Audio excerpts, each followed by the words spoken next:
Sergeant Jablonski of the Kairos Bluecoats stands behind his podium and casts his steely gaze over the men and women of Key Street Precinct. They look anxious, rattled, even scared, and it doesn't take a genius to figure out why. Time to light a fire.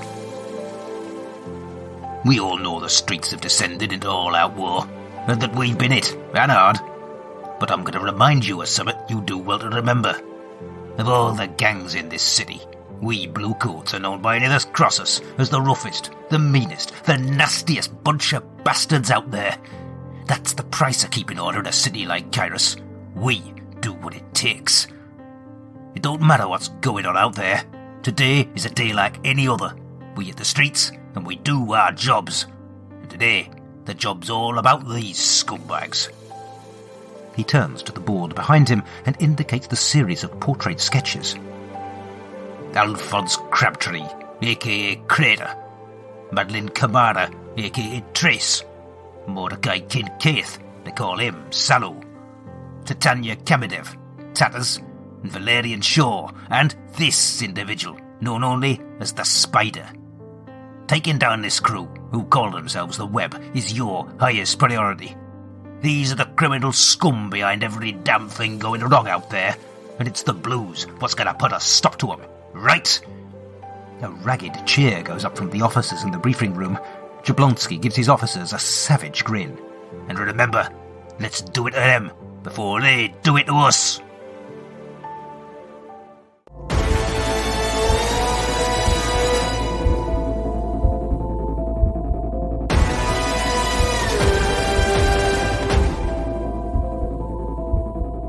Hello and welcome to The Lone Adventurer, an actual play solo RPG podcast with me, Carl White.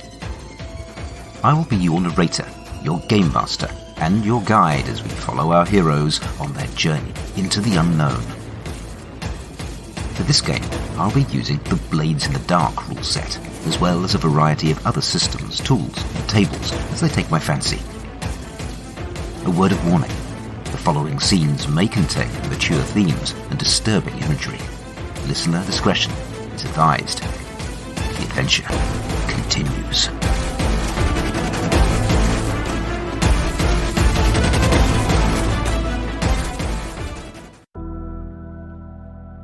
Last time on The Lone Adventurer, the Web successfully infiltrated an unseen supply depot and blew it sky high. Their war on the criminal shapeshifters' infernal powder supply network seemed to be going well. But there's one last target on the Spider's hit list, and this is the big one. A depot holding hundreds of barrels of the deadly explosive powder with the power to turn the docks into one huge, smoking crater. All the Web need to do now is take out the site without becoming mass murderers in the process.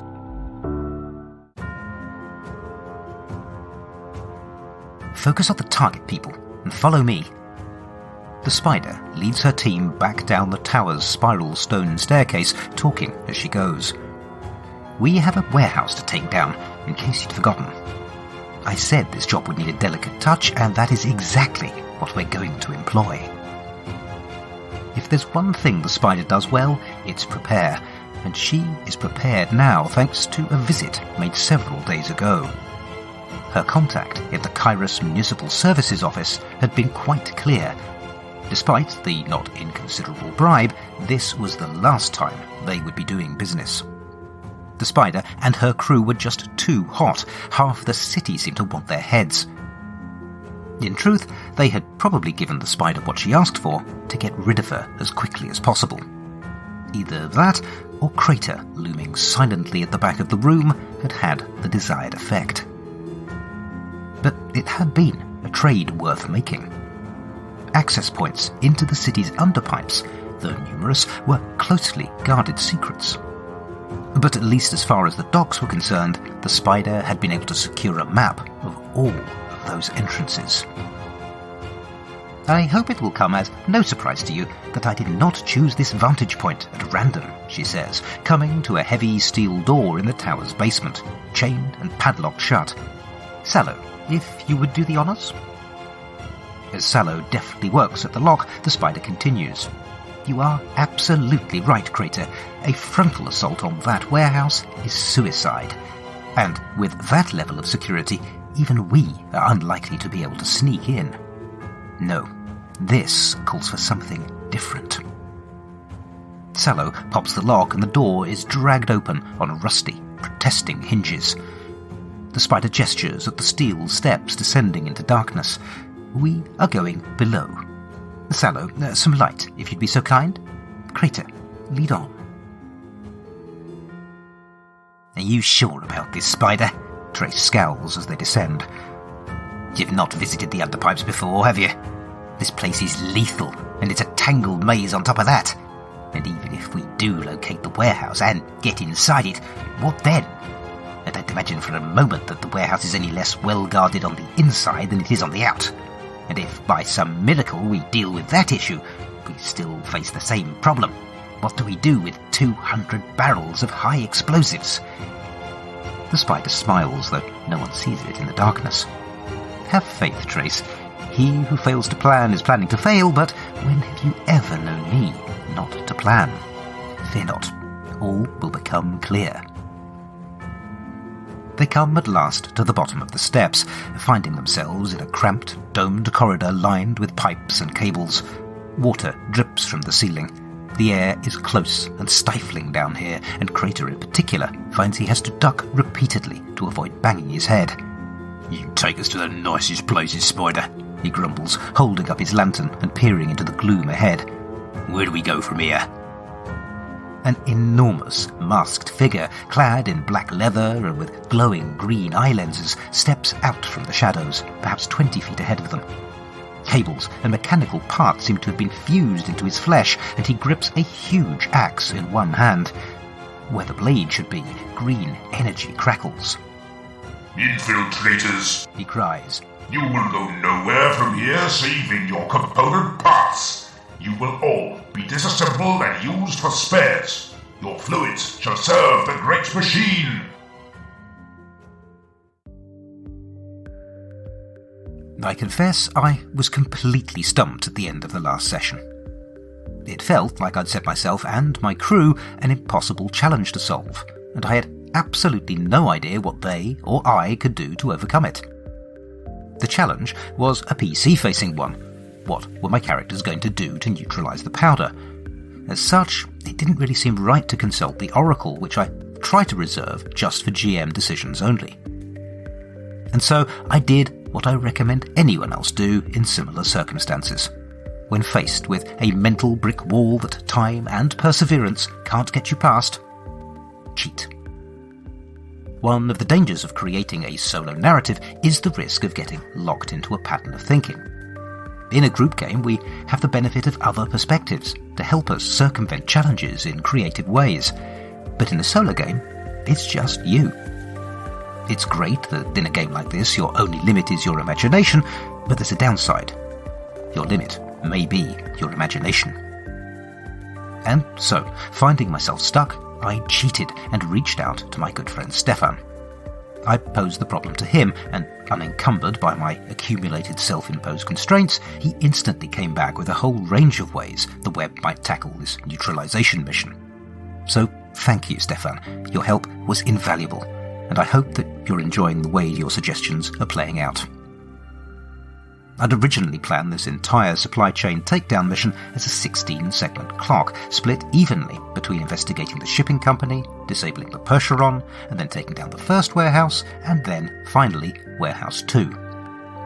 But now we come to it, I think that Warehouse 2 warrants more than a 4-segment clock. As previously mentioned, they have to neutralize a warehouse filled with enough explosives to destroy half a city district, whilst keeping collateral damage to a minimum.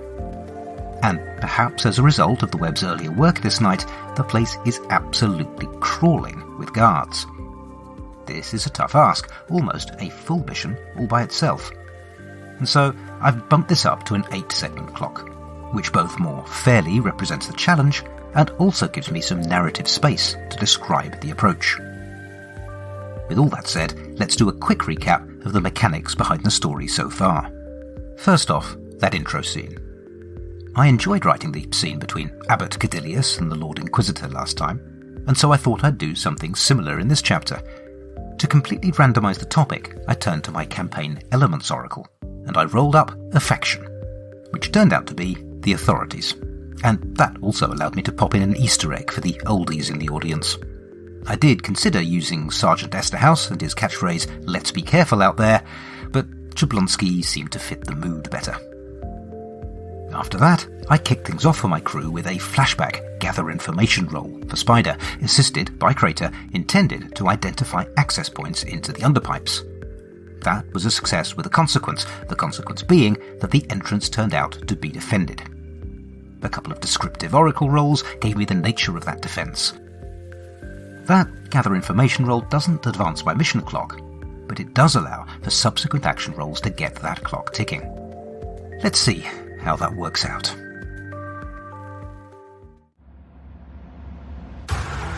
Are you looking for a D&D podcast with a dark side?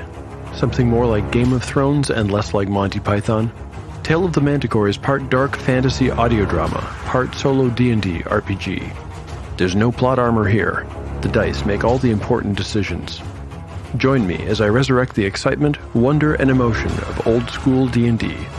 Made for a mature audience, Tale of the Manticore is both a fiction and a game.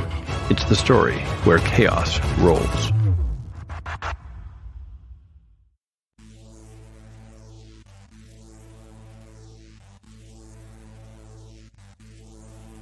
The huge machine cultist tosses the axe from hand to hand, spinning it skillfully around his head in a blur of green arcanicity.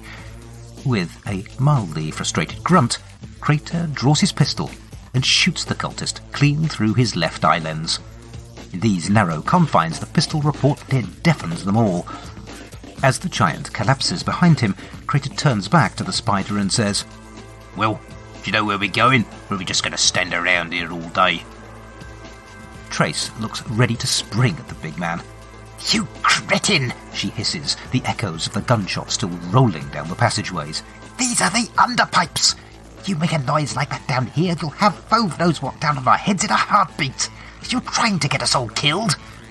Crater, reloading his pistol, shrugs. "Let 'em come. Don't seem so tough to me." The Spider steps in before things go sideways. Trace is right. We've got a job to do, and we don't need unwanted attention. Sallow, take point. Hand signals only. The crew move out, slipping silently through the forking, twisting tunnels of the Underpipes. They move with certainty and precision, Sallow bringing the team to a halt on more than one occasion when movement is detected up ahead. At one point, he raises a fist and the team freeze, melting into the shadows as a group of perhaps 14 heavily armed figures pass them by, all wearing black oilskins and riveted hexagonal helmets of metal and glass. They catch a snippet of the group's conversation as they pass, something about seizing back control of something important, and then they're gone. Nobody moves until at last Sallow gestures them on. "Pipe runners?" Crater grunts. "I heard the cult had done 'em all in." All three of the others signal at him furiously to shut up, and their journey continues in silence. At last, Sallow brings them to a halt and confers in whispers with Trace and the Spider.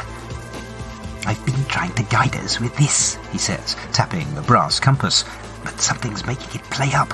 Look!" The tiny dial seems to be swinging randomly one way and then the other. "Let me see that map of entrances again, Spider," Trace says.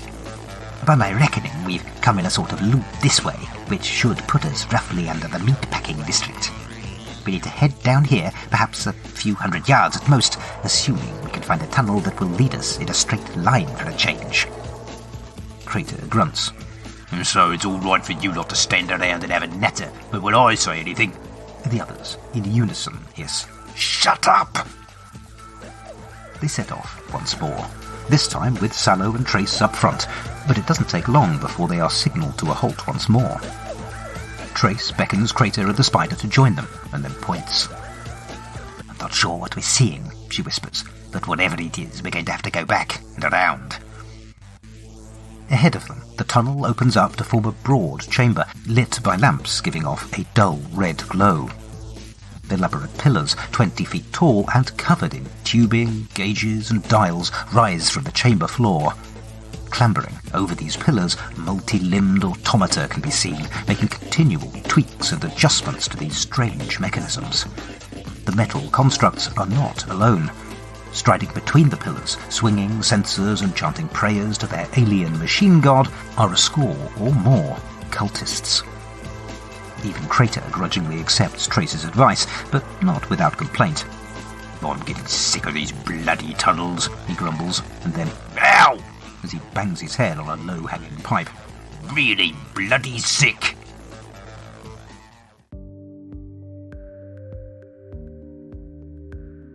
I had a couple of options following the introduction of my big bad cultist.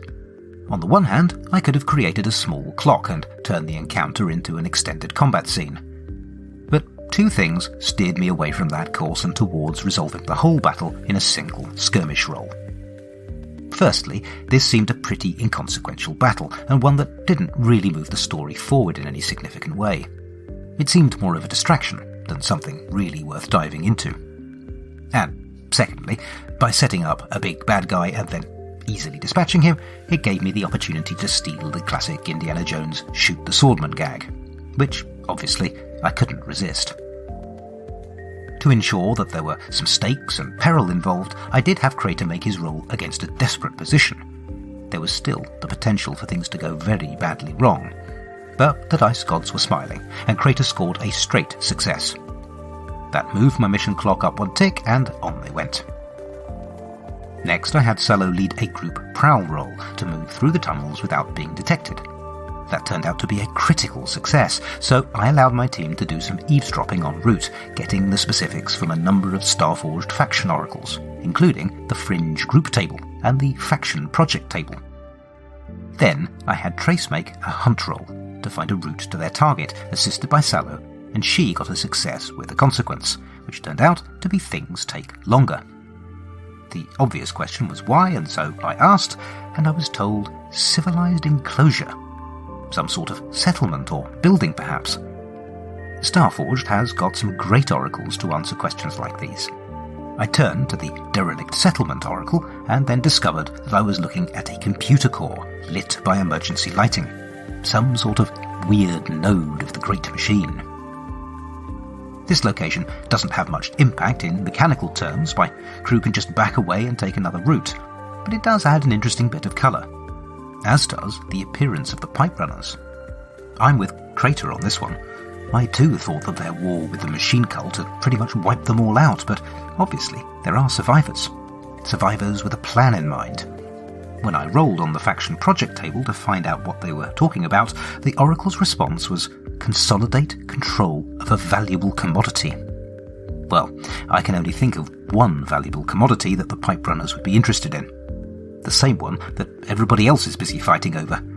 It would seem that the pipe runners have not given up in their bid to take control of the infernal powder stockpile. You know, now I think about it, there is every possibility that what we just saw was a pipe runner suicide squad, setting off on a mission to do what Chukti and her direct assault failed to do, to blow the great machine, and with it, the whole damned city, to smithereens. Who can say? It's another example of other events playing out in parallel to our main story thread, like the freezing of the Dominar's Palace, or the trials of Abbot Cadilius, or the morning briefing over at Key Street Precinct.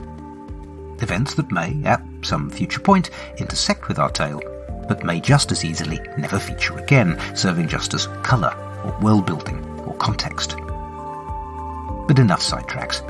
Let's get back to the main event. It is more by trial, error, and good fortune than any real sense of direction, but at long last the crew reach their destination, though it looks much like any other part of these interminable tunnels. The spider smiles. Up there, directly above our heads, is a warehouse full of enough explosives to level the docks. She points up, high above them, at the tangle of thick pipes that can just be made out, and leading up to them, a set of steel rungs. Trace puts her hands on her hips. Like I said, the way I see it, we still have the same problem. You said you had a plan, Spider. Better be a good one. Good enough, I think, the Spider replies, kneeling and spreading the map out on the black metal floor grating. You see those blue lines on the map, the ones that run directly beneath this entrance?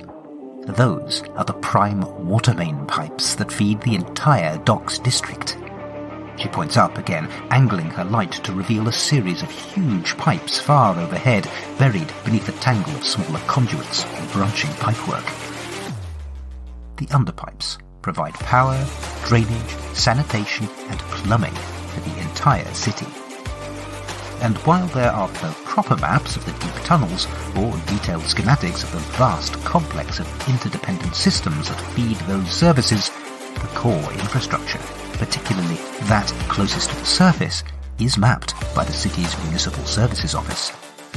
A fact which has proved invaluable when the Spider studied the map for routes into the warehouse and discovered a far more effective alternative. Trace whistles through her teeth as she puts it all together. Not going up into that warehouse, are we? The Spider's smile broadens into a grin. I wouldn't recommend it unless you're a very strong swimmer. No, our work is going to be done down here. Cello, you brought the tools I asked for? Now, here is what I need you to do. The next hours are grueling ones. Hours of tracing and mapping correct routes, hoisting equipment, cutting, welding and rerouting. Although Sallow, held aloft in a custom rig by Crater, does the lion's share of the work, they all have a part to play, not least Trace, who as Lookout saves them all from certain death when she spots an approaching patrol of cultists. They only barely avoid detection. By the time they are finished, they are filthy, covered in grease and grime, and they are exhausted to boot. But despite the fatigue, there is a growing sense of anticipation.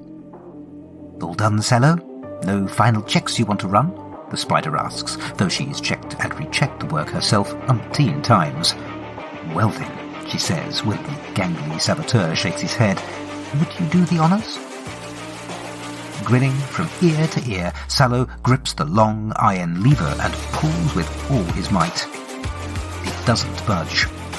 Crater lends a hand, and together they pull the lever back.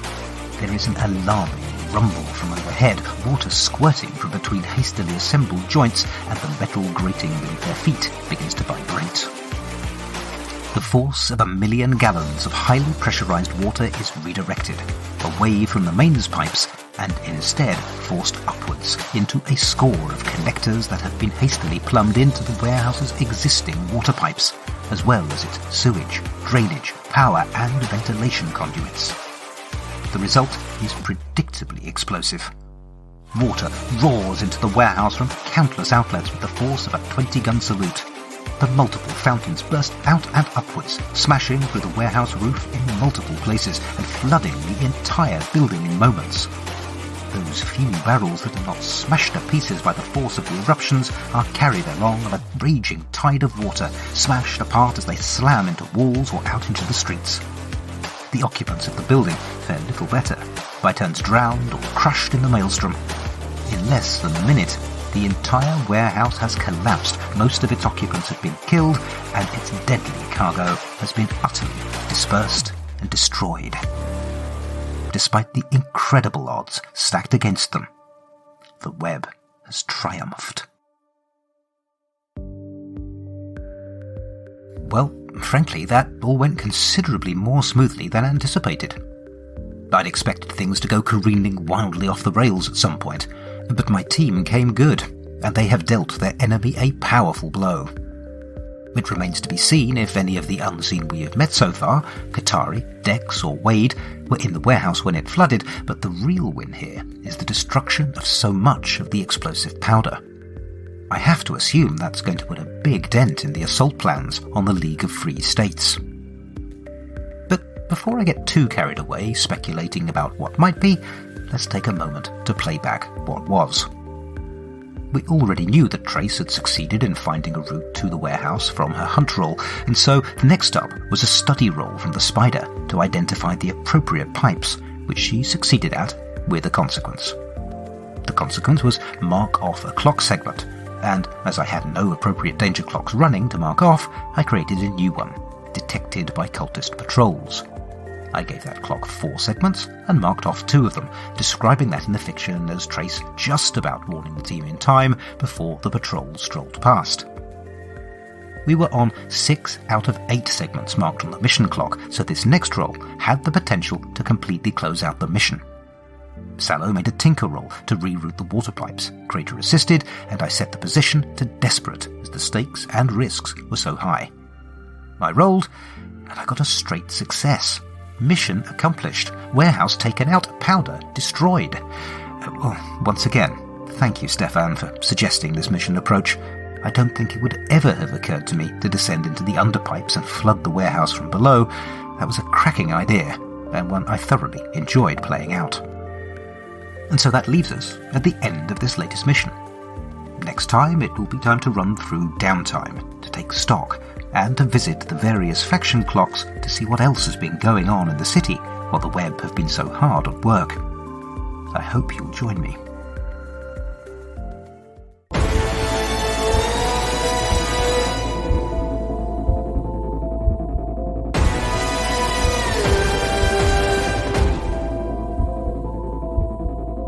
You have been listening to The Lone Adventurer, a solo RPG podcast played, written, and performed by me, Carl White. If you've enjoyed this episode, please consider telling your friends about it or leaving a 5-star review wherever you get your podcasts. It really is a huge help. You can find me on Twitter at TheLoneADV. You can email me at theloneadv@gmail.com or follow my blog at carlillustration.wordpress.com. You can find show notes for this episode and all the others at theloneadventurer.podbean.com, where I include any links mentioned in the episode as well as mechanics information. I also include a link to a full episode transcript. The story will continue in the next episode of The Lone Adventurer. Thank you for listening.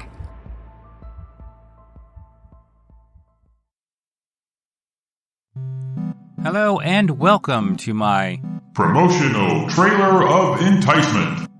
My name is Art the Solo Gamer, and I am the storyteller and game master for a bi-weekly actual play podcast called The Solo Gaming Experience. Each season I use a different RPG system with some solo components thrown over the top of it to hopefully tell the best story I possibly can. Join me on the Solo Gaming Experience. That's the Solo Gaming EXP on any podcast platform near you. I humbly thank you in advance.